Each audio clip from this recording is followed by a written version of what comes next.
I see you joined.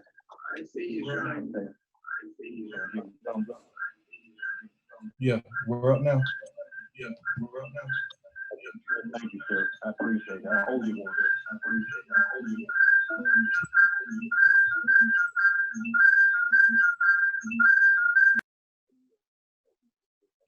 Okay, ladies and gentlemen, we're back. Do you need him to record? No, Shavela's recording. Okay, Shavela and James, can you come off out of mute, please? Yes. Okay, Shavela, you're recording. The question therefore becomes, do you need James for recording purposes? James has us set up on YouTube, Facebook, and Twitter. Yes, since we're already set up, I would like for James to record as well.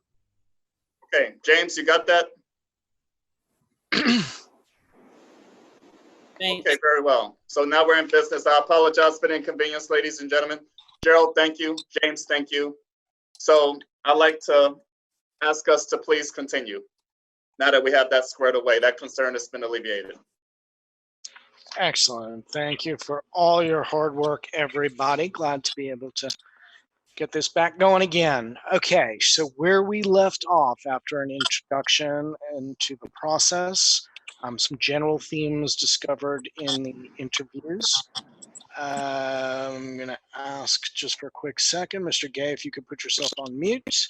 Getting a lot of feedback on your side. Adam, if you wouldn't mind to do a quick recap of. Absolutely. Yeah.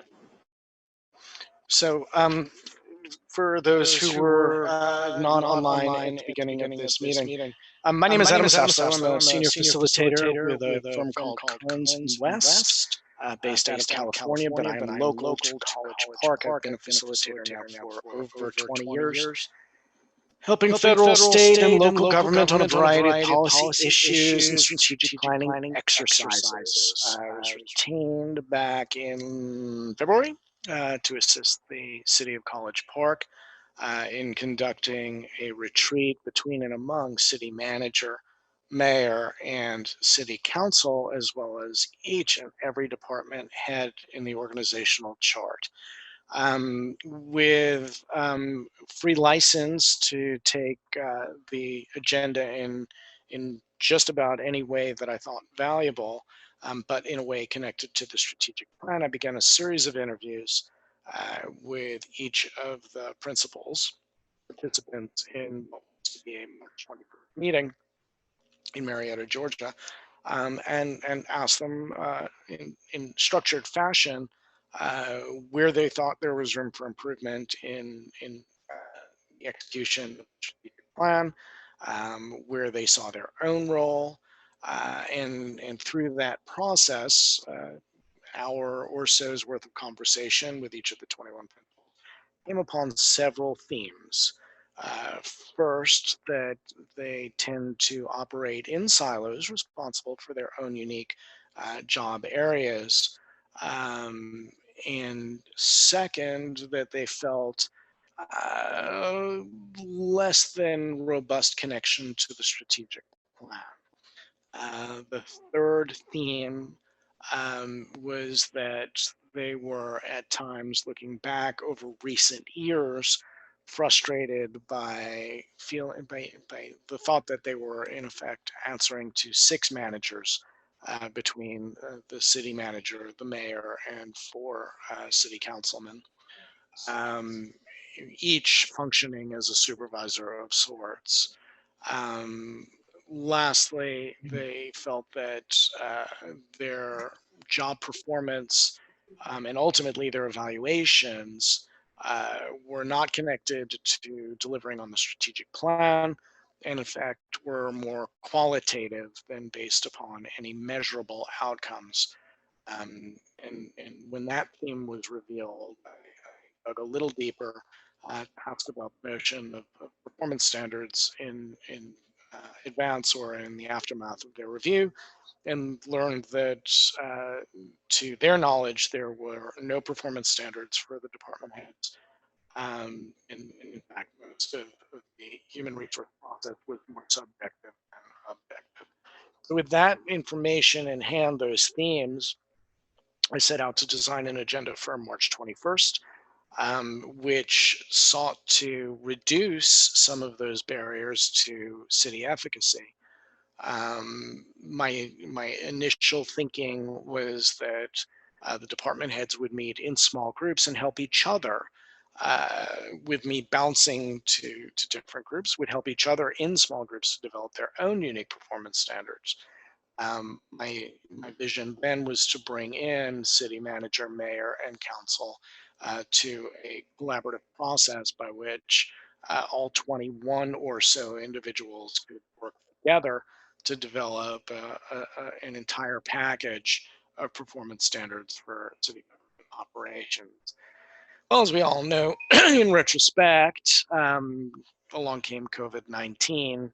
And within a matter of days, we decided not to have a physical retreat.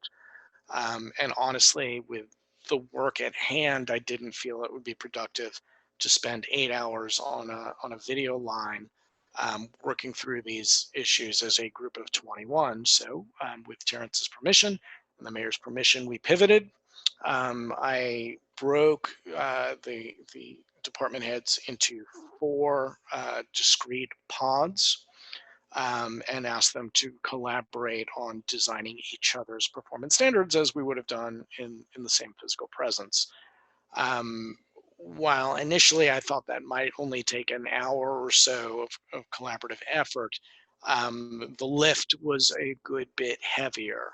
And with coaching from the HR department head, Chris Cook, figured out a pathway that for each pod took, I don't know, I'm going to guess at this, but 3 to 4 hours, maybe even 5 hours, depending upon each pod. The end product for that is this package of about 34 pages with each department head drafting their own set of 3 to 6 performance standards for their department. But at the same time that they were developing performance standards, they also reflected on their current resources and what additional, if any, might be needed in terms of dollars, FTE, or cooperation and collaboration with other departments. It would be unfair, for example, to hold the city planner responsible for delivering on her performance standards when in fact she needs permits to be granted and collaboration with the city engineer and occasionally with the um, special administrator Jackson, whatever his title is. And in other quadrants, there was collaboration needed between a department head and information technology. And so those things were charted as well as their performance standards. And then lastly was the connection to the strategic plan. As guidance document, the beacon, if you will, for what should be all activity in the city. All concerned thought that you needed to align performance standards with resources with those things that were laid out in the strategic plan. So with that as a backdrop, the purpose of this meeting was to gain insight and wisdom from the 6 of you as to whether or not the balance of this material was on point with what you were hoping to see come out of this process, and maybe some suggestions for each of the department heads to review or refine their efforts to date in a timeline that allowed all of us to participate together sometime after the budget process in probably late month or early May. At the beginning of our conversation this evening and before we were online, it was expressed that several of the performance standards listed had a caveat at the end which said something akin to assuming we return to normal after COVID-19 is addressed. And that's really important. But the reason the department heads wrote that was not to say resources may or may not be constrained, but rather to say that if the department head for economic development was expected to increase land development by a percentage, that there would have to be some acknowledgement or homage paid to the fact that a month or two or three was lost this year. If we were holding to standards of, I don't know, might have been revenue at GICC. Well, you couldn't compare April 2019 to April 2020 when April 2020 was essentially a dead month. So there needed to be some normalization for comparing apples to apples. So there are really two reasons to note or footnote COVID-19 in this process. One is for comparative purposes. The other is for resources that may or may not be available when normalcy returns and hopefully our tax base as well. I'll stop for a second. Hopefully that was a recap of the first few minutes of this meeting, and consistent with what I said when it started.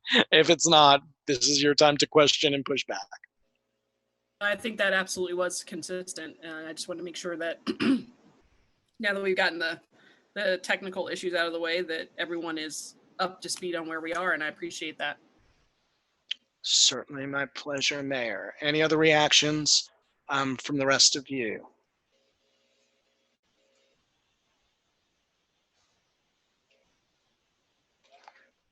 All right. Well, as many of you know, I'm a big fan of Chris Cuomo, and as he says, let's get after it.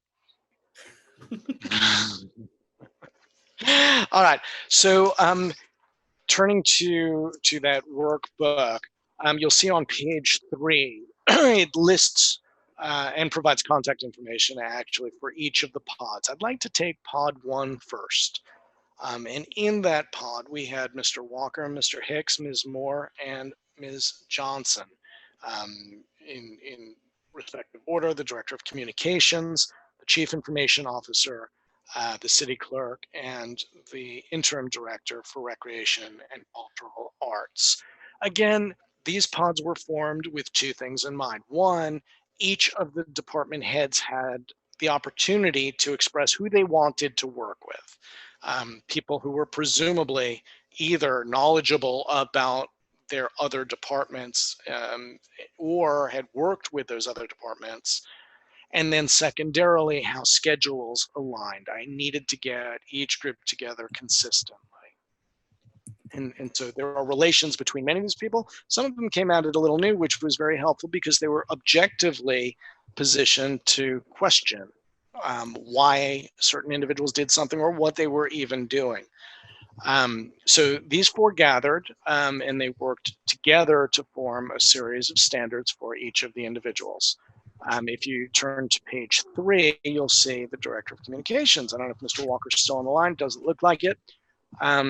But he came up with 1, 2, 3, 4, 5, 6 different performance standards. Now, Mr. Cook would tell you that's about 3 too many. Mr. Cook was looking for 3 from each individual. I pushed back a little and said that as council, mayor, and city manager reviewed this, there may be a couple that they chose to remove, and that they still needed to be left with at least 2 or 3 that they could commit to over the coming year. As Mr. Walker might tend to agree, he overfunctioned here. And I say that with a smile and with all due respect. He's listed them out, connected to the strategic plan, and listed his current desired and other resources needed. I'll give you one more footnote as we go through this. I was insistent, and I think most people did comply, that the performance standards that they listed either had to be quantifiable or they had to be actionable. So that you, when reviewing their performance, can say, you told me a number and you hit it, or you didn't, or you told me you were going to do something. And Mr. Hammond, good. Thank you for putting yourself on mute. But I wanted to make it crystal clear so that when they were doing their jobs, there was no question as to whether it fit within your desires and connection to the strategic plan, and there was no question as to whether they could either say they did or did not do what they had suggested. I hope you've had the chance to go through all 6. If you have any feedback or reactions that I can pass through to Mr. Walker before his next, before we come together as a group, I'd be more than happy to. Adam, I had one on standard number 2. And it's a philosophical question. Who is the branding and communication plan for? We had a discussion at the town hall over at the auditorium several weeks ago before the COVID thing came along. And I was under the impression that the branding should be focused on portraying ourselves to the outside world. But you could also argue that it is how we want to feel about ourselves. And ideally, of course, you'd like the two to be coincident, but I'm not sure that's the case. And so that was my question. And I think that question needs to be answered before you go off and do anything else. I don't think that we can have an external branding campaign or plan without incorporating internal branding, because if we don't know what the brand is, how do we convey it? I mean, we all have to be on board for it. So I would think they would go hand in hand. Well, that's, excuse me. Go ahead, Mayor. No. But I was done. I wanted to talk about standard 1 for a second, but let's stick with 2 since we started there. Well, you're trying to portray the city as one that you'd like people to come to, where we have a high degree of tourists and visitors and what have you. And I think the concepts of having it being your home now, it's a good folksy place to be. It's a good, people care about each other here and so forth. I think that's a good vibe to send out to the public. But at the same time, we have internal issues that we need to deal with. And ideally, I would agree that I'd love to see them two be coincident, but I'm just not sure that can be reconciled totally. And I think we need to deal with that fact. Okay, how I'm going to handle these comments is I'm going to channel, unless I know the answer clearly, I'm just going to channel them back to the proper respondent and make sure that they're ready to address it either overtly in these standards or in discussion with you in the next 2 weeks. What I don't want to do is take each of these and have discussion here about them, because if you look at the package, there are probably upwards of 100. Yeah. So let me tee them up and just make sure that they're responsive to that. I've sent you the PDF all marked up. So any comment that I have will be you have. Awesome. Thank you, sir. Let's try to keep some degree of order. I was probably off the mark when I started with standard 2. Let's go back to 1 and just run through any big questions that you all have. Standard 1, Mayor. I think that we need to, in terms of somewhere either in desired or other needed conditions, there has to be incorporation of actual social media training. not just expansion of the techniques, but I mean, we need to put some resources in that to ensure that we're getting the most out of it. Pass that through. Other comments on 1 or 2?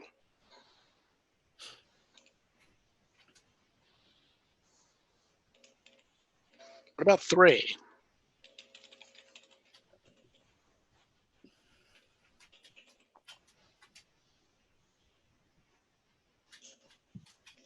I had a comment on 3. We talked about having monthly data.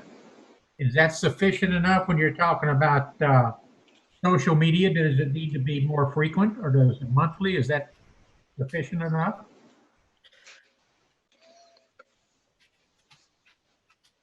I mean, social media moves so fast. Do we need, if we do it on a monthly basis, are we falling behind? That was just a comment that I noticed. We can ask.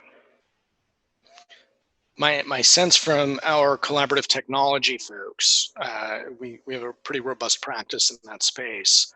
In having people in my household who are pretty tied to it, is that if you react to the incidental information, that you may be overreacting or underreacting, and weekly or monthly smooths the curve. I'm not sure whether the right answer is weekly or monthly, but I'll pass that along. Oh, you had a very good point. I liked your point. Thank you. But duly noted. Let's look at standard 4. What do you got? I had a comment on standard 4 under desired resources. They mentioned billboards, and sort of the same comment that Councilman Allen had. Are billboards real time enough to be used for that purpose? I think the ones that we have are digital. So we have the capability, because we have Mr. Walker and I have been talking about this, that we have some free time, and I think it goes down to the other needed conditions and inputs, but we've got that resource for the digital billboard, so we can, we're not stuck with one picture that we slap up there. Mayor, the reason I brought it up was because we normally call those LED boards. Right, it says that. And it doesn't say that here. And so I thought he was, most of the billboards in the city that aren't controlled directly by us are not LED. So that's why I brought it up. LED billboards right there under He's got both. other needed conditions and inputs. He was follow up with legal regarding billboards, and then he says later LED signage. Yeah, they are LEDs though. I can confirm that part.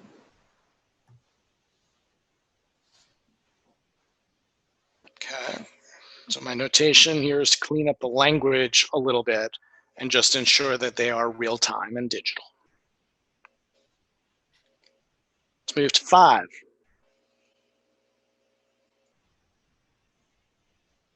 Or 6. On number 5, we had coordination with South Fulton, East Point, Union City.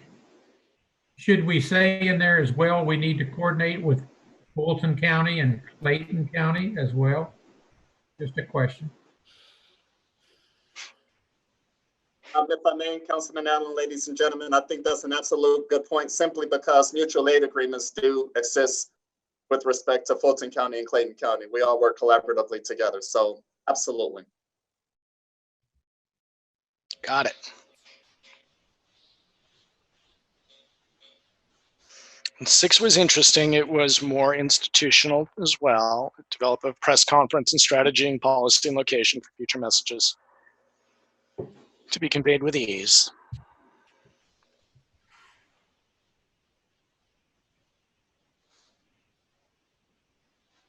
Comments? No?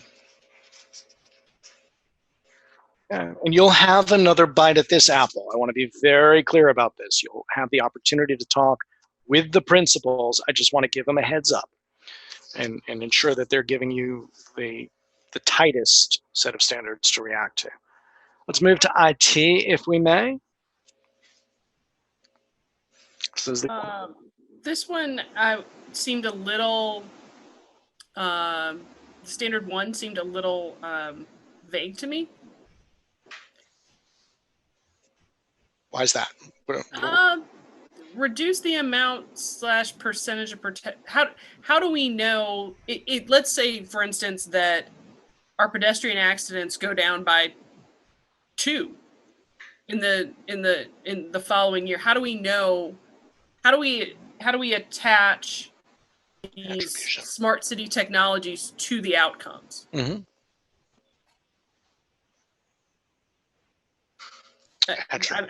It just seemed a little vague to me.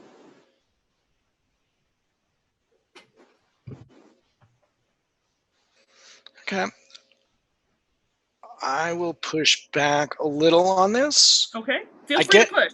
Yeah, I understand the attribution, comment, and you can do the same thing on public health and deaths from cancer. Can you really attribute it to the fact that somebody stopped smoking or started smoking or not? It's a little squishy. I don't know how that's handled. All right. Are we taking, or do we have good data now, I suppose, to be able to even get to the point where we can say that some of these smart city technologies would assist us? I mean, do we know where these pain points are? We have some information through Chief Information Officer Michael Hicks, but is it truly comprehensive in the manner in which it needs to be? No. But is it on this way? Yes. So the basis of him offering this commentary, as I reviewed the material days ago, was based on discussions he and I had regarding the smart cities technology information he has to date. But it's a continuous process in terms of assembling perhaps all the data that is appropriate to engage that approach. Okay. We may need to collect some baseline data here. Additional. Yep. So it would be appropriate to offer a footnote to that effect. As we continue to gather ancillary baseline data, then we can expand the applicable performance measurements, goals, objectives, etc. It's interesting in that standard 1 has 2 performance metrics embedded. One is the tangible, did we reduce pedestrian accidents? And then there's the actionable, did we install 3 smart city technologies? Just pointing out the obvious. No, I agree with you that yes, it is a double standard, if you will. Not in the normal sense. No, That almost qualifies as a dad joke, Mayor. Well, To which the note taker is probably rolling her eyes, if I know. All right, standard 2. Save 10% on citywide data network costs by installing fiber at 2 more city locations. I have a comment on the word under current resources. You said one of the locations will be deleted. Could that not say delayed / postponed, or should we say deleted? It's just a little. Terrence is smiling over there. What's going on? Right. Whenever any of the elected officials that work closely with raises a good point. So probably the latter. Yeah, we don't intend to permanently delete it. Correct. But it is deleted from the current list. So just say deferred. Deferred. Okay. Yeah. That's cool, Councilman Allen? Yes.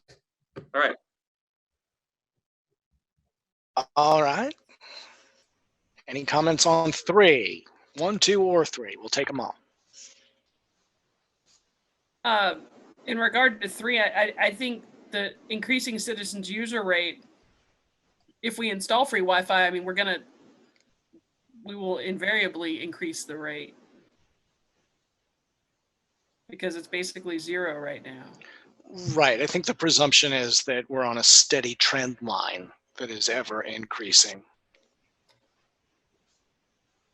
I think part of the intent is the a thing in parentheses in brackets that says to access city website, et cetera, et cetera. In other words, it sounds like he's saying that if they have access and they're down in the having coffee at Cafenios or someplace, and somebody says something about the budget, they could right there go in and look at the budget, and maybe that'll increase the access to it. I don't know that that's what he intended, but that's the way I would read it. I think that we have some work to do in order to make this is kind of ancillary comment that we just have some work to do to get our website to where it needs to be. It's certainly better than it was, but making it more functional for the end users and allowing people to find what they need and make the search functions on it are still not quite where they need to be. So I think there's a lot of room for growth in that regard. Amen to that.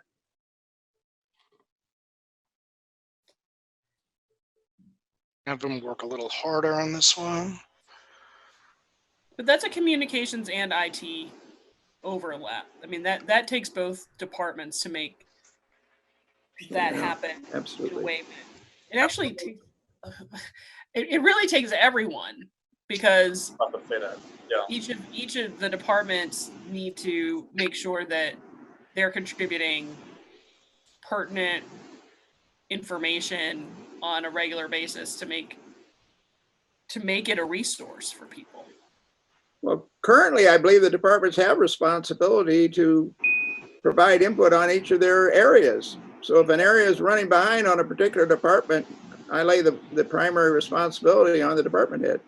That's exactly the setup. So perhaps a footnote relative to applicable interdepartmental collaboration would be appropriate to tie the points having just been raised together.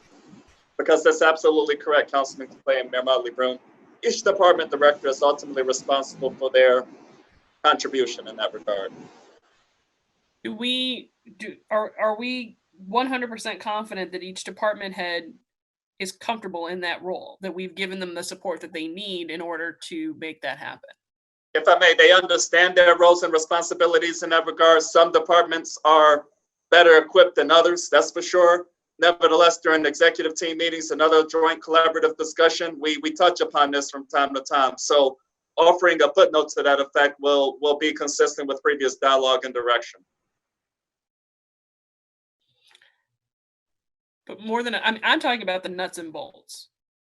If there is something that, a lot of times we will hear feedback from citizens, and hopefully a lot of this will work itself out as we incorporate a see-click fix type app. But we seem to have a bit of a disconnect when things aren't going right.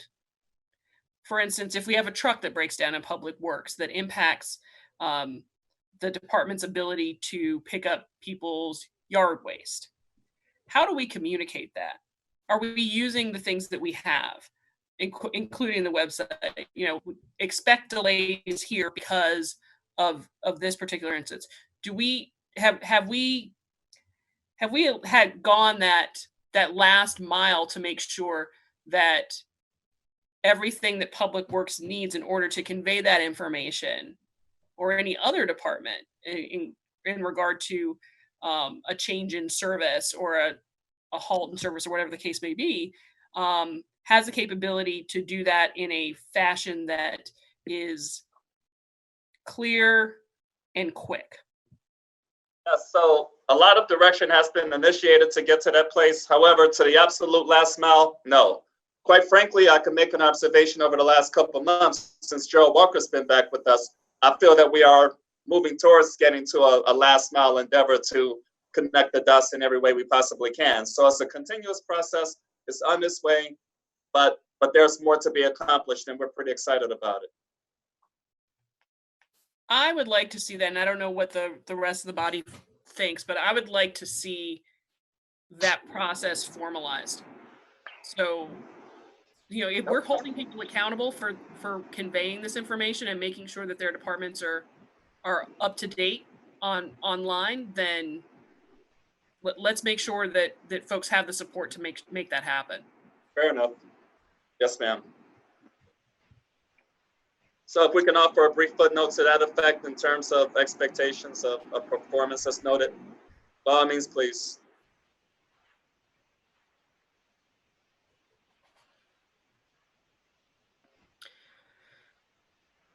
Okay.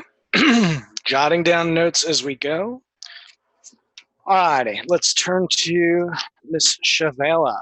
And since she's on the line, she's more than welcome to chime in here.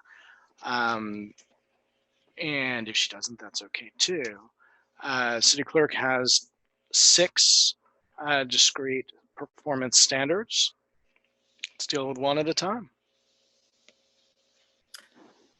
Shavela, what do you need? I'm just going to ask this question directly.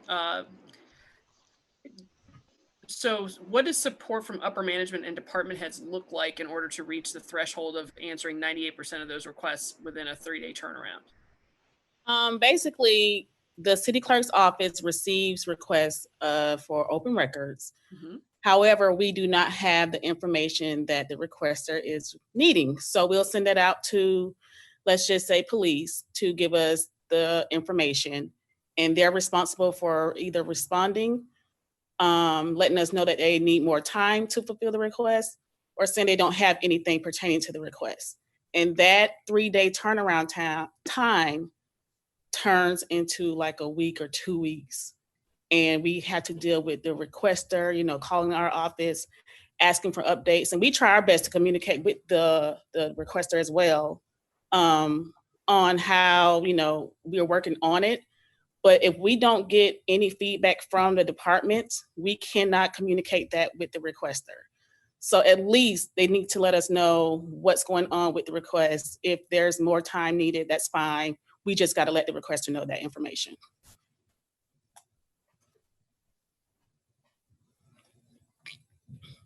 So it just sounds like communication is the problem. Communication. I don't mean just because it's a big deal, but yeah, it's a big deal because we have to get it done. Right. And if we don't, we can be, held accountable and possibly sued. And that's what we're trying to avoid. Of course. Yeah. And the requirement is within 3 days or back in touch with them within 3 days? Either to respond within 3 days, give them information within 3 days, or to say we don't have information within 3 days. So there's 3 things they can do within that 3-day period.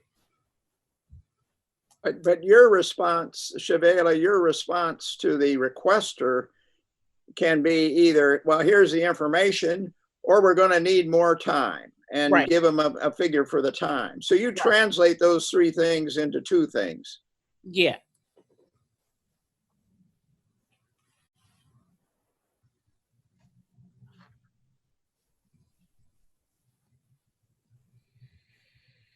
All righty.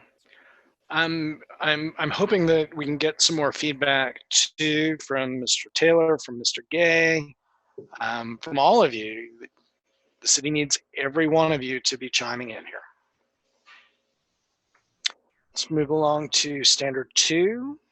Anything I've got there? one thing on standard 2. It says to include a function to communicate with businesses outside of office hours. Don't you really mean for businesses to communicate with us outside of office hours?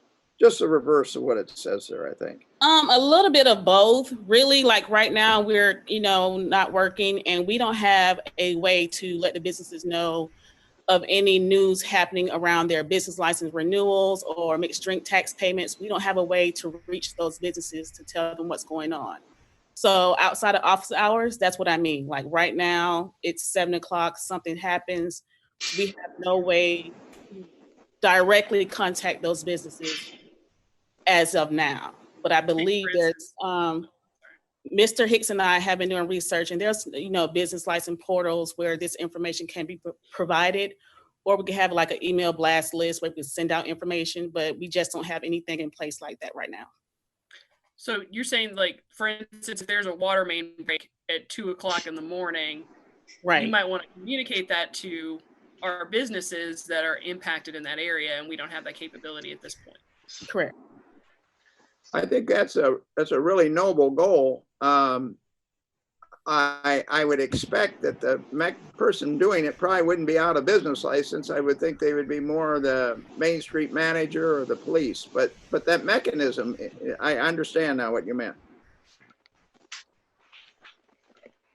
We don't even have, I mean, correct me if I'm wrong, but we don't have, even if we have the information, we don't have it in a way that allows us to communicate with them. No, we don't. Okay, for the moment, unless I hear otherwise, I'm going to leave that one alone. Do we have anything on standard 3?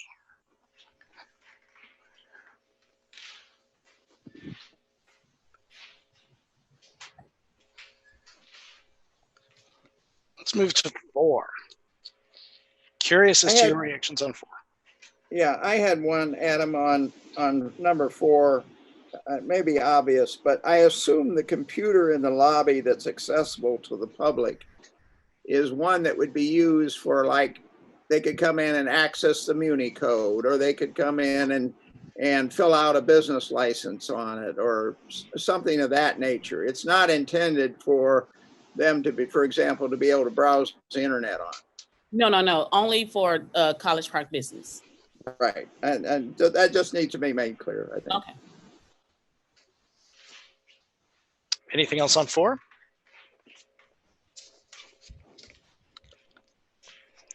All right, let's move to 5 and 6. Anything? Yeah, that's going to be one of those.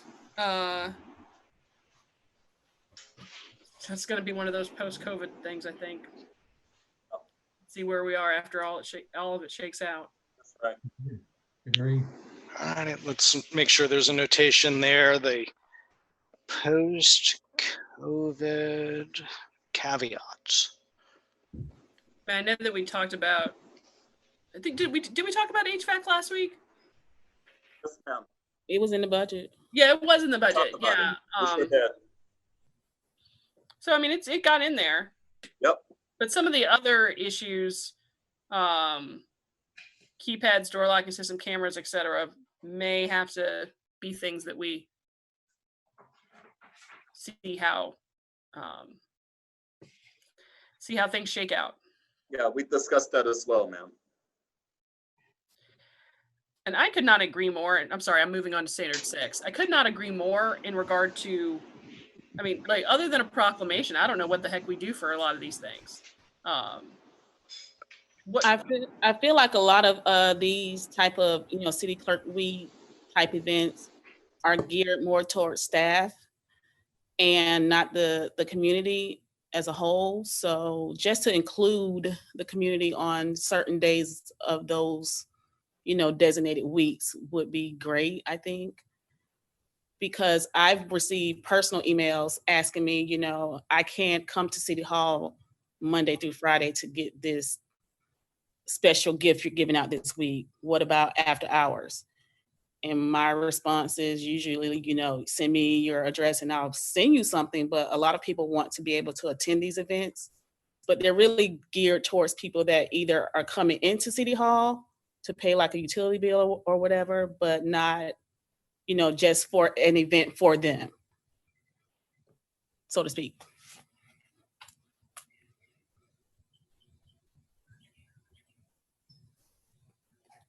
Is there any modification you want noted in number 6? Is that clarification enough? No, that clarification is enough. I mean, I just think that we tend to mark I mean, I think this is across the board. This isn't just a city clerk issue. We mark that we are celebrating a certain week for some reason, and then we've done it. We've issued a proclamation, and great. Yeah. So if we can use those times to, I would hazard to guess that very few people understand exactly what our city clerk does on a daily basis, and how and how important a role it is. And I mean, but I just think that we need to do a better job of educating the public about what various departments do overall, so they understand that, you know, if there's an issue, you need to be reaching out to this particular person that's within their purview. But as you said at the beginning, you know, you've moved here a year ago and you didn't really have a sense of how the city worked. We can communicate that better. We can work with our citizens to empower them to be able to navigate city government better. And so I think standard 6 could go in just about everyone's performance standards. I'm not going to disagree. I would offer, I mean, I feel like I'm going to take my facilitator hat off now, which I've been doing with the group pretty often, and just add a friendly amendment to establish meaningful community engagement. Sure. Especially picking up on some of the things Shavela mentioned. We can proclaim a given week at any given time, but that's not meaningful engagement. Meaningful engagement means back and forth communication and so on. But preaching to the choir here, so to speak. Indeed. Anything else on any of Shavela's 6?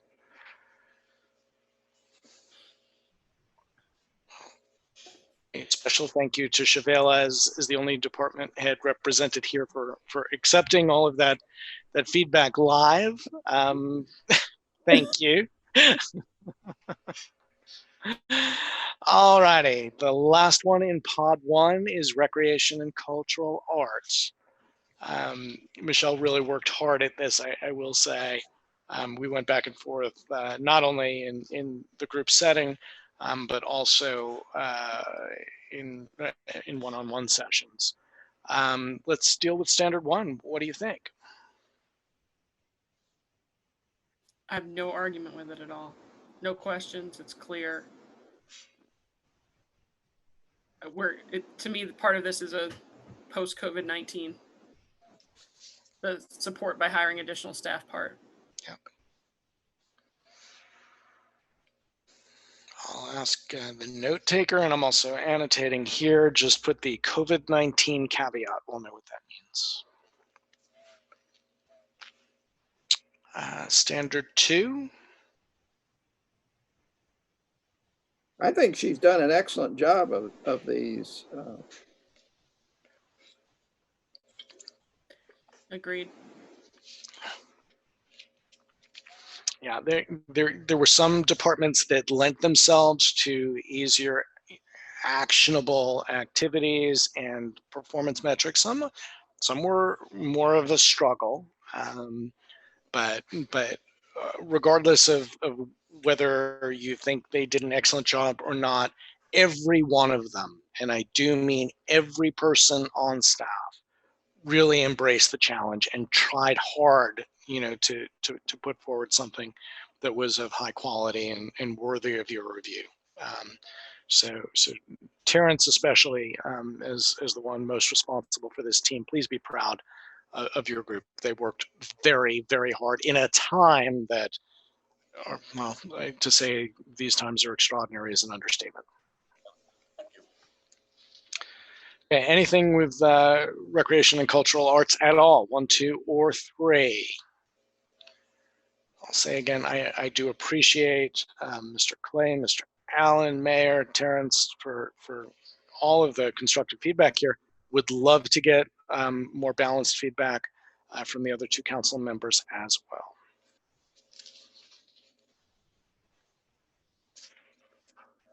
Well, we're 1/4 of the way there, folks. Let's move to pod number 2.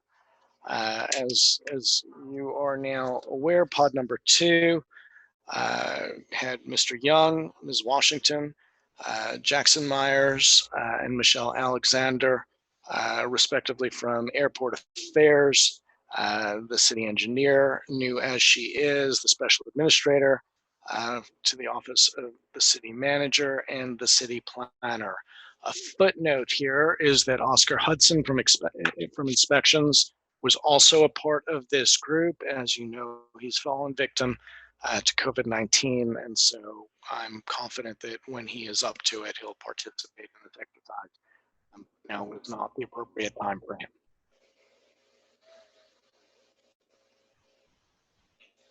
Okay, with that in mind, airport affairs. Mr. Clay, I'm sure you'll have some thoughts on efforts here as one who's closest perhaps to airport operations. Well, yeah, Adam, I looked down the list and I thought he was doing a very thorough job listing all the different which I say the partnerships or people that are dependent on the airport or interact with it. They're all listed here. I particularly like the fact that the comment about related environmental justice for minorities and low-income populations, because that is a significant issue that we can bring up to challenge some overflights and so forth. That we've used that in the past. I just as an aside, I know that sitting down with Mr. Young and having a conversation about a lot of these issues was so enlightening to me. And I think if we are any way in which we are able to convey more information about our relationship with the airport, the history of it, and the agreements over the past that that define that relationship is, I mean, it is such an integral part of who we are, and the fact that we really don't touch on it in that way in terms of sharing with the public. I think I'm I'm fully supportive of all three standards, and I think they're great. So I don't really have anything to add. Well, I just by way of describing process, because he does stuff.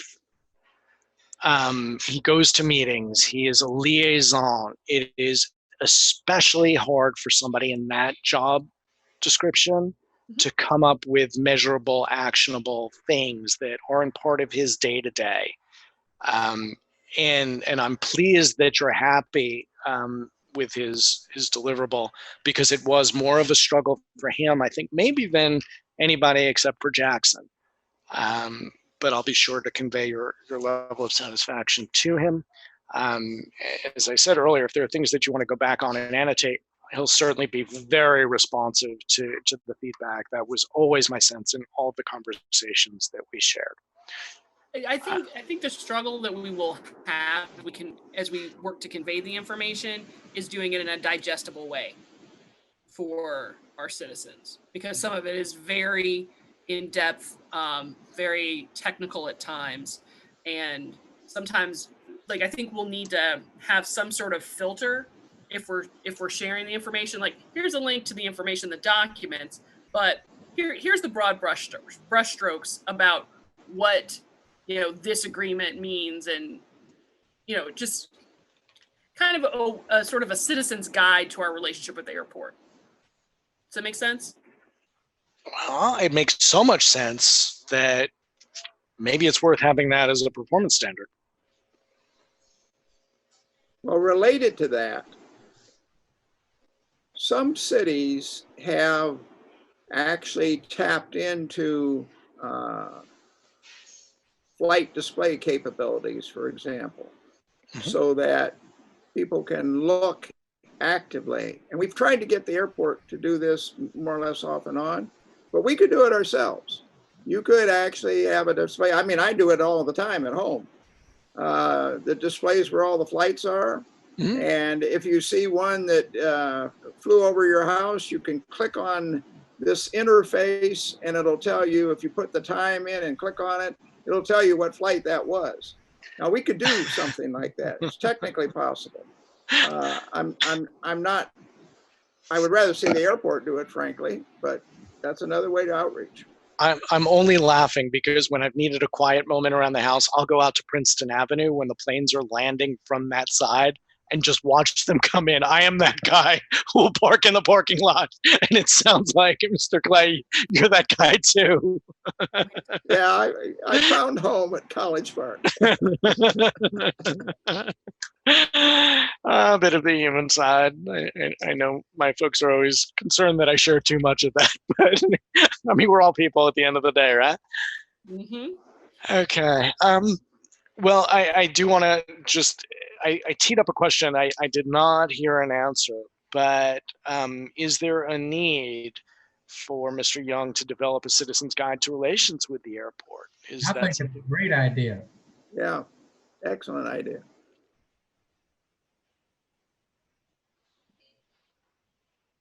that's two?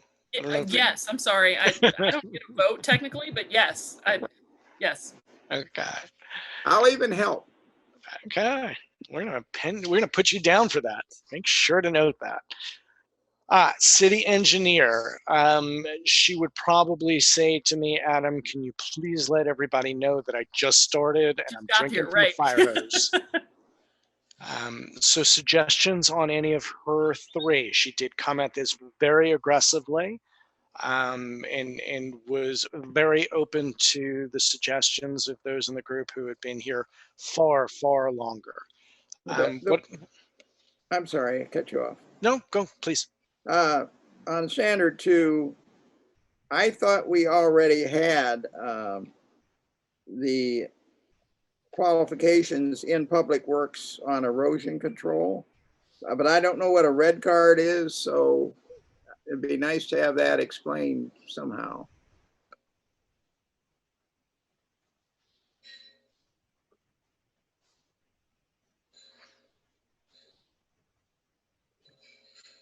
Okay, I'm going to tee up both questions for her to be ready when we come back to, I'll loosely call it plenary, when we're all together.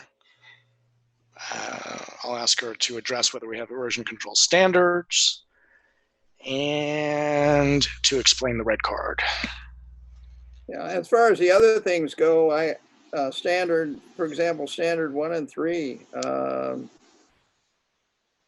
those are things we need. I have no complaint about those at all.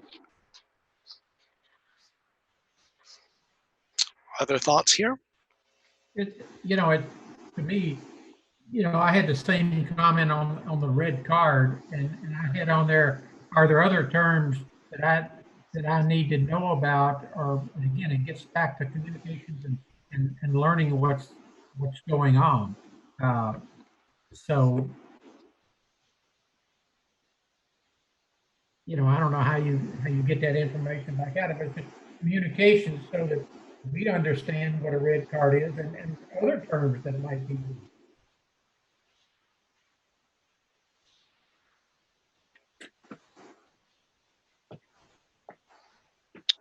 All right. I'm not sure what to do with that. I mean, my instincts go to, is there a glossary that's needed? Well, I guess I'm kind of getting back, like we said on the previous one, where he has people in College Park when we were talking. They need to know more. They need to learn more. Provide information, and that can be done on a website or something like that.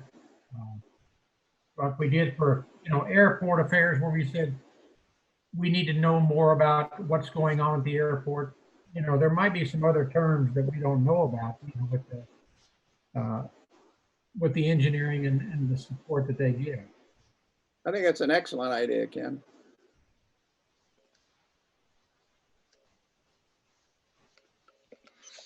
We'll play with something there. All right, let's attack this one. The Special Projects Administrator. Toughest one of the bunch. Oh boy, it is dense.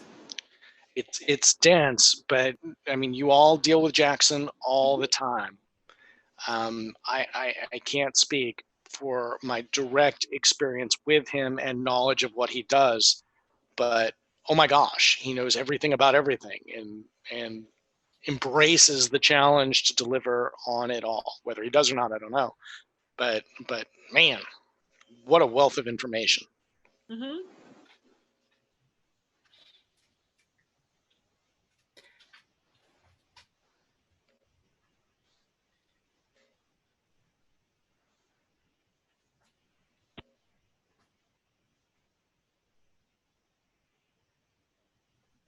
What do you want to do with this?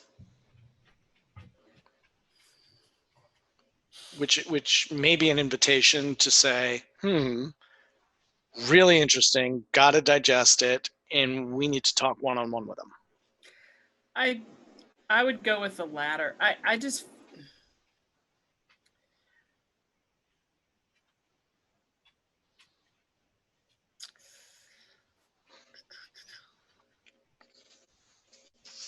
you said at the beginning of this conversation that we tend to work in silos. As a special projects administrator, he needs coordination across all departments. I would like to know what that looks like. How does that coordination happen?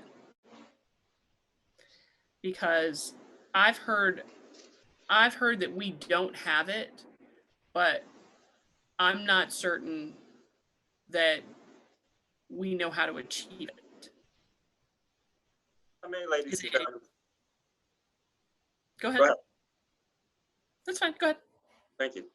So in any event, speaking a bit openly, Jackson has an interest in enjoying a certain level of autonomy, quite frankly. So much of what he's involved in is interdepartmental, intergovernmental, and that. And so he coordinates with the Office of the City Manager, myself, and department directors to get to that place moving forward. So some department directors, to cut to the quick, are more comfortable than others in terms of achieving direction and outcomes to that effect. So that's why some of the misperceptions haven't been communicated or outlined.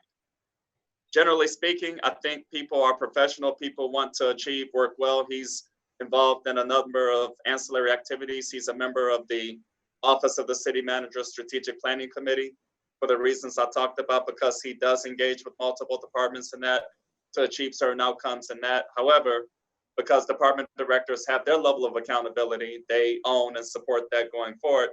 Yet at the same time, there's an interest on his part to have, to some degree, a carte blanche authority that he does not have. So there's no real reason or justification to grant carte blanche authority in that regard, because that simply furthers the silo environment we're looking to get away from. So just working more collaboratively, having executive team meeting discussions that help forge that collaborative direction is what we need to continue to do, quite frankly. Well, Terrence, you've heard me say this before, that we need all the department heads to be trained effectively on project management. Yep.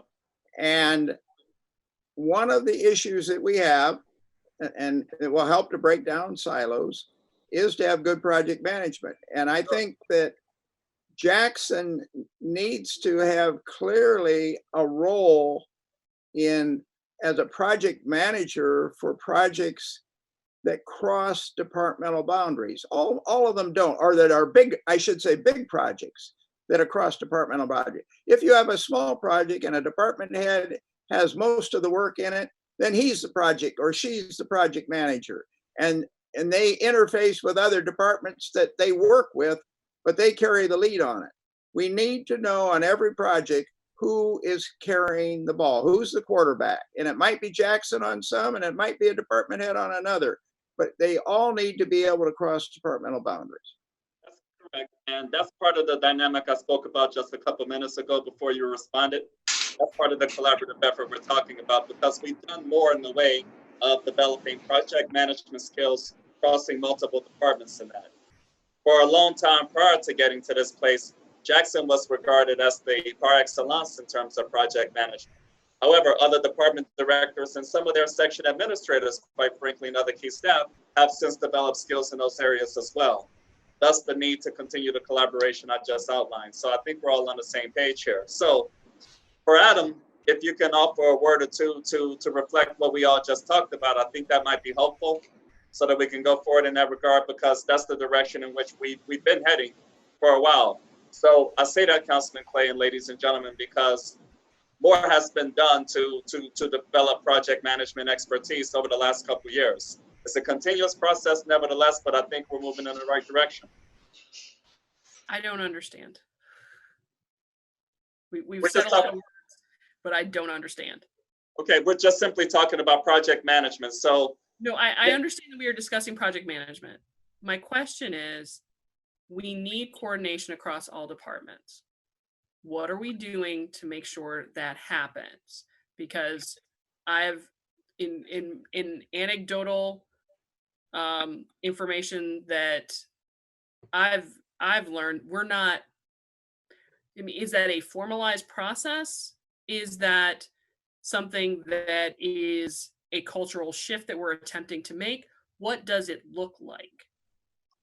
it's a cultural shift, an organizational cultural shift we've been working to direct for the past couple of years. Going back to the project management piece, working with everybody to develop expertise above and beyond just one or two people, which had been the case a few years How are ago. we doing that? Project management training, project management seminars, other educational tools to help encourage project management training, to also give staff and others the opportunity to be involved in project management related initiatives, developing background to that effect. So that's a continuous process, but it is basically a function of an organizational shift that we've been working to achieve over the past couple of years now. So it's a continuous process. But to answer the mayor's question, at least based on my personal experience, everybody needs to know for every project who the project manager is.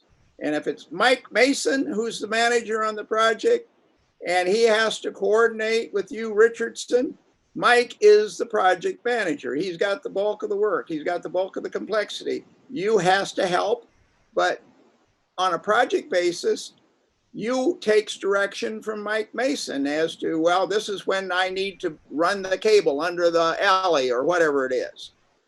If there are other projects where Jackson Myers is the project manager, then everybody takes direction from him as to when things come together. There ought to be a chart, and it ought to say for every project that we've got of any significance, who is the guy who's the project manager. And I don't care who it is. We just need to know who it is, and everybody needs to respect that. Absolutely. I wholeheartedly agree, Councilman Clay. Yes, and I appreciate that, Councilman Clay, because over this organizational culture shift that's been underway for the past couple of years, the principal function of that is that a project manager designated for any particular initiative, project, whatever the case may be. When I came on board, for example, that did not exist. People would defer to Jackson on various matters in which department directors or somebody in any given department should serve as the project manager. So, Councilman Clay, I'll give you a specific example. The alleyway project, Harvard. Going back a year and a half, 2 years now, Mike Mason's the project manager in that regard. He ended up having to collaborate with a couple other department directors, executive team members to get that all squared away.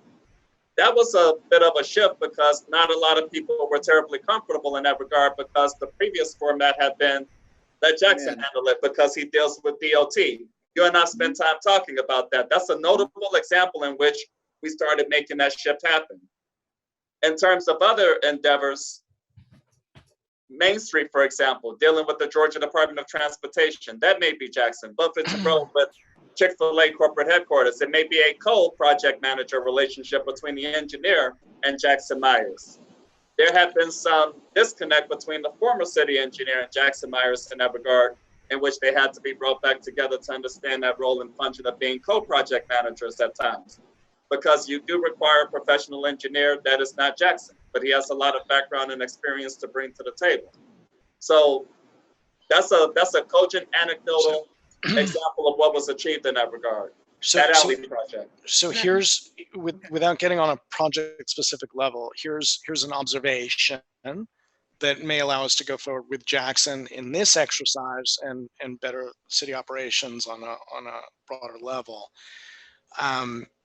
Clearly, there is a need for broad scale project management. And that's just based on my read of the individuals. That need is there and it's palpable. Broad scale project management that is interdepartmental, which again is consistent with the organizational shift we've engaged in the last couple of years, a little bit over the last couple of years now, but nevertheless, that needs to be emphasized. It can't just rely on one place, nor has it been for a little while now. Well, Okay, let Adam finish. So not only do the individuals need that set of skills, toolboxes, templates, and all of that. That's a unique personal kind of thing. And in fact, I'm brushing up on my skills literally as we speak. You can always do that for professional growth. There were several people in here, if you read between the lines, particularly in that middle column where it says other needed conditions and such. There is an institution that is in existence. I don't know if it's being built in this new era of city government, but Terrence, I have to say, I like the notion that you're meeting with all of the department heads, you know, on a weekly basis. Now, I have not sat in on any of those meetings to understand the tenor and cadence of them, but there's certainly, you know, in high performance organizations, there's a need for more than just the report out or the news of the week, but for time in which smaller cohorts can gather and say, you know, we're working on this Harvard Avenue project. I need support from you in this way. I'm the quarterback in this project, and here are my needs, or you're the quarterback. How can I support you? I think that there was a call in these exercises for more of that, where people asked convening support across department lines. And that's going to be the key to future success, that these institutions are formed, many involving communications and IT, engineering and special projects. There are some natural alignments here where that teaming needs to coalesce to a greater degree. And a quarterback leading it who understands that you know, the whole is greater than the sum of the parts if managed correctly. I think you're on the path there. I don't think you're there yet because people are still talking about it. Correct, absolutely. Well, you know, Adam, I think there's a correlation. If you look at these things, you start seeing projects appearing in them. And if you distinguish between a department head in a pod saying, hey, I need help to get something done that's important to my job, and they lay it down as a standard, and then they say, these are the people that need to help me. But then there are some other people that are actually, their standard is a primary output. It's not just a functional requirement of the job that I need help to get my job done. It's I need help to get this primary product out, whether it be building a street or running whatever. And I think you can actually start to look at this performance standard and extract projects from here and clearly say, what is the role between who is running the project and who is actually assisting them in making this primary output? Just an observation. Mm-hmm. Spot on. I think it's a culture. We have to develop a culture that when we have a project, we know who's in charge and do it every single time. You don't have a project and nobody knows who's in charge. We need to develop that, make sure that culture is there every single time. Exactly correct. And there should be some sort of document that, even if it's an internal one, that we can reference. Okay, all right, who's heading up this particular project? Who else is on it? Because we've thought about what it's going to take to get that job done. I mean, absolutely. Absolutely. Mm-hmm. You have a list of the projects and who's in charge. Right. And who's on the team and who, essentially, who's the prime? Who are the subs? You know, what are the subs responsible for? Exactly. What's our timeline? You know, where are we? We should have some ability to understand where we are with the particular project as well. You know, whether it's on a 90-day basis that we get, that the project manager is reporting back something. I mean, I'm going Basic big. tools. What? No, keep going. Keep going. We tend to, it is very siloed, and we've got to understand that we are all here to serve. We're all here to serve in our various capacities, and so we all play different roles in that. But there really shouldn't be this sense of, I don't know what happened on this particular project. It just kind of went, you know, even if our funding has dried up, well, hey, that's our last update on it, and you know, we'll circle back around. Whatever the case may be, it seems like we start down different paths and then they peter out at times. Well, the person who is designated as project manager controls the schedule. So they should be inquiring from the supporting department heads where they are in the schedule. The project manager, department head, and if it's Jackson, then it's Jackson, but it could be Mike Mason or any of the other guys.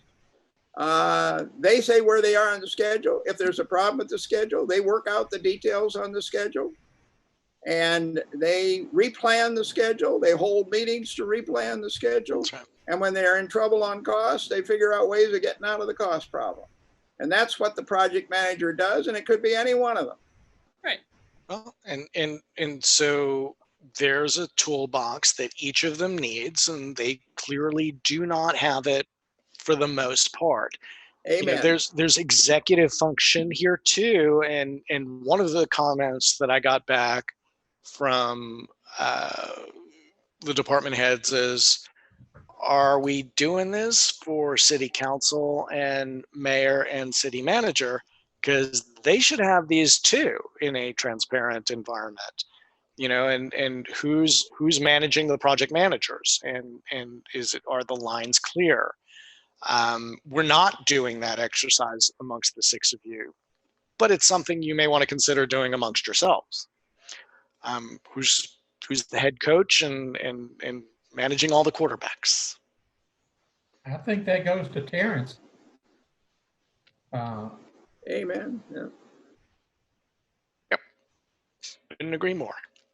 All right, so let's move beyond Jackson. I think there'll be some pretty robust conversation with him and potentially the city planner too. This is a tough group to work with because their performance standards are a little more amorphous than say pod 3 or 4.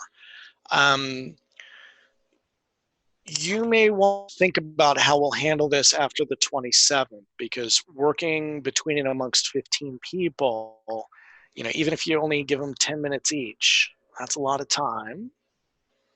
We're 2 hours into this or more, and we're only halfway through. So I'll do my level best to carry your questions forward to them, but we need to think about how we'll handle the Jacksons and the Michelles in this, so that they're getting what they need from you and you're getting what you need from them. To Michelle, what do you think?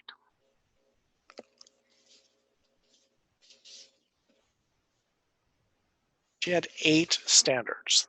That's a lot. And she struggled.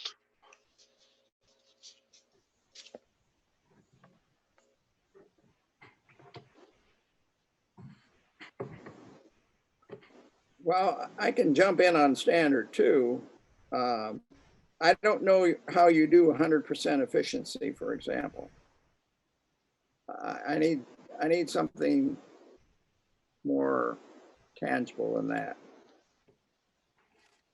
There is no, in my mind, there's no such thing as 100% efficiency. It's constantly improving, et cetera, et cetera. Well, she's striving for perfection. Yeah.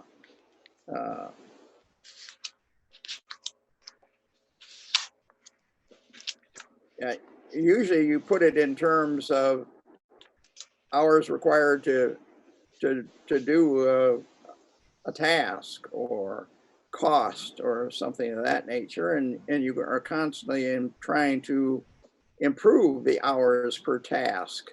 on average, if you want something simple to say about it. That's just one observation. I kind of had a hard time with this one. I did as well. You know, I think they're a little bit, most of them are very specific. Yeah, I think that we are, I mean, if the goal is to establish performance standards, I think those standards should go beyond, like, okay, I mean, the to me, the 6 months DRI when standard 4 is not, I don't know. I don't know. Well, if you tagged a timeline on it, Yeah. if you tagged a, it'll go through on the first pass for submittal, or said how many questions did we get on it that we had to come back and with additional information because the information was incomplete. Those are ways you can quantify something like that, but that's not getting it approved. We know it's going to get improved, or we don't have a project. So that's how you try to make that quantifiable. Let me cut to the chase on this, and maybe Jackson too. Their roles are more process oriented than Yes, sir. anything else. What I got out of this group largely in the first and second session were job descriptions. We go to meetings, we do planning, we respond, and so on. The pearls in here that you could use for standards really are just 3, 5, 7, and 8. Everything else is just sort of day-to-day process stuff. Yep. Agreed. All right. So my feedback to her is keep those 4. If you're really hell-bent on 1, 2, 4, and 6, then you gotta put a lot more work in. Otherwise, they're still part of your job, but you gotta focus on the others to deliver.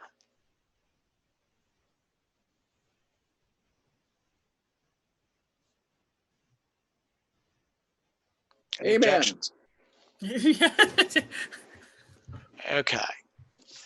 That brings us to the end of pod 2, the halfway point.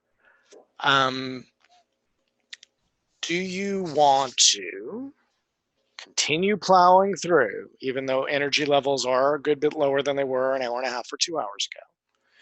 Do you want to take a break and then power through? Or do you want to come back and live another day on pods 3 and 4? I would like to live another day, but Yeah.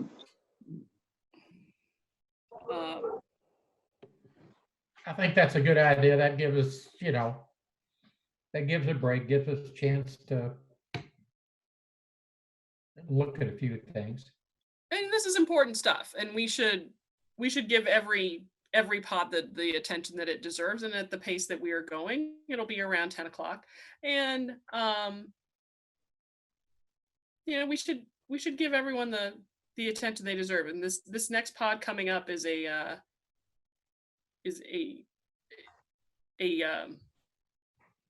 pretty intense one.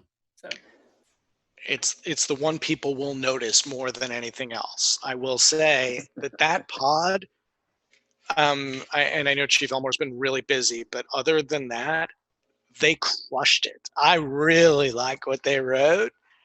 So if you haven't gone through it, please do. That to me was the gold standard. Yep. They really hit it. So I would agree with it. yeah, that was fun. And I'll tell you who drove it, just to give credit where credit is due. The police chief came in and said, "Here, this is what I'm putting down," and it was perfect. And everybody's like, "Wow, I get this now. I understand how to do this." So really impressed, and he does get a lot of credit in my book. to the whole of them, they've never done this before, and so it was a little foreign to them. But again, as I said earlier in the evening, they really approached it with commitment, good intentions, and intentionality, I should say, and really tried. Okay, if the wisdom is to punt, we're not scheduled to come back as a plenary until end of month or early May. Happy to continue going along in this process and move that feedback to pods 1 and 2, leaving it to Terrence to tell us when we can reconvene, and whatever the schedule is. It could be morning, it could be evening. You want to do it on a weekend, I'm all in. I offer a recommendation, ladies and gentlemen.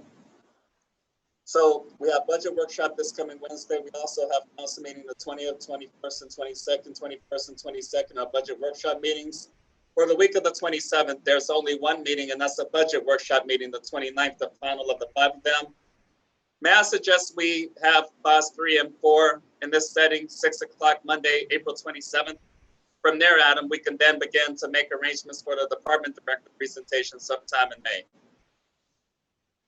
Does that make sense? It makes perfect sense. Just want to commit. Yeah, I can do that. 27th is good for me. The 27th, we can put between 6 o'clock and 8 o'clock, similar time frame. And of course, we'll be sure to create the environment for public awareness and participation as we finally was able to get squared away today. So go ahead, Councilman Clay. Yeah, is it possible to do it on the 28th? 28th is fine by me. I'm good. I have an anniversary.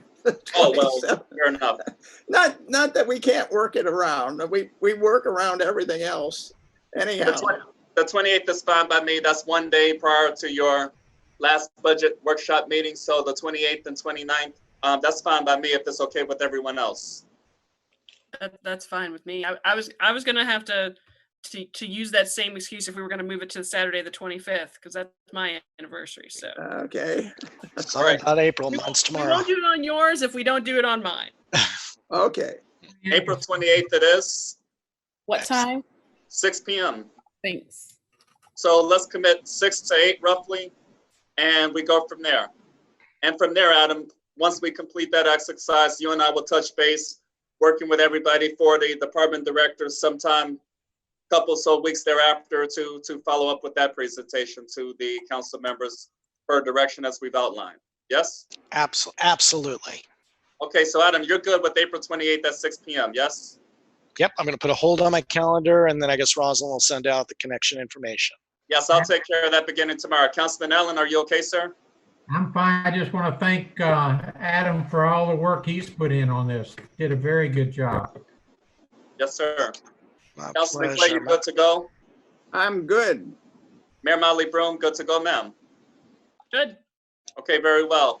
April 28th, 6 o'clock p.m. to 8 o'clock p.m.